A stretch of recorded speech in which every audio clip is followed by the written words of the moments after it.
I realized that, like to sharpen a sword, to make a sword, you have to put it through fire.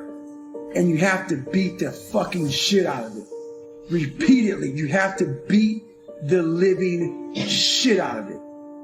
And so my mindset started to become that. And I realized that nothing hard comes from soft. And so when people have that mindset of I failed, it determines how you look at that. I started looking at that as a whole different way of living. Like, how many people could do what you do, David? It's that internal conversation I started having that was motivating me. Like, I knew where I came from. I was like, but I knew where I was going. Like, how many people can come from your fucked up background? You couldn't even read. And then I put myself in a deeper hole. So all this was inspiring me. All this fucked up shit was inspiring me. Like, I went from a guy who couldn't read, who got beat, who got caught all these things growing up. His dad beat the soul out of him. But I was 175 pounds. Now I'm almost 300 pounds. I'm in a worse hole. But it's gonna make for an even better story at the end of all this shit. So I started turning all these conversations into power. All the failure, all the rocky moments that we have in life, they're so powerful to say, what if I can get up and make this turn out to be what I want it to be? I have a way with visualizing. I have a way of visualizing and talking to myself and finding great strength in great misery. And it's those people who are able to be in the fucking sewer.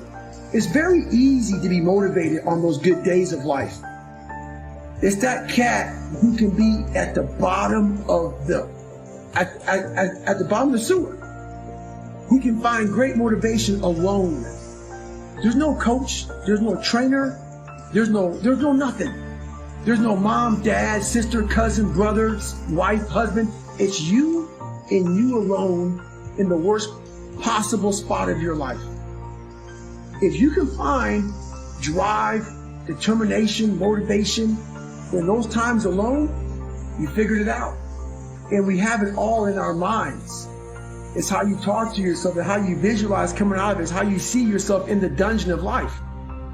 Many of us can't find strength there, but there's so much strength in the dungeon because so many people just stay there. It's that motherfucker who's willing to come out of it that becomes glorious at the end of it all.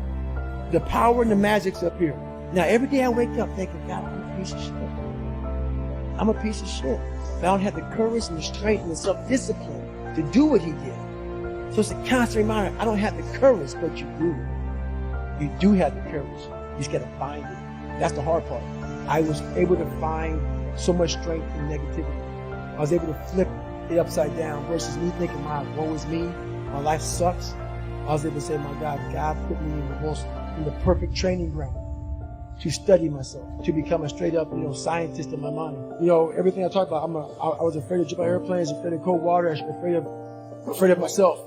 So there's so many things that can't hurt me, but the biggest thing that can hurt me is myself, is allowing my mind to get away from the reality. We build a false reality in our minds. The false reality is the one thing that can't hurt you. The real reality is the one thing you can help and fix yourself. This is where I come from. And where I come from is hell.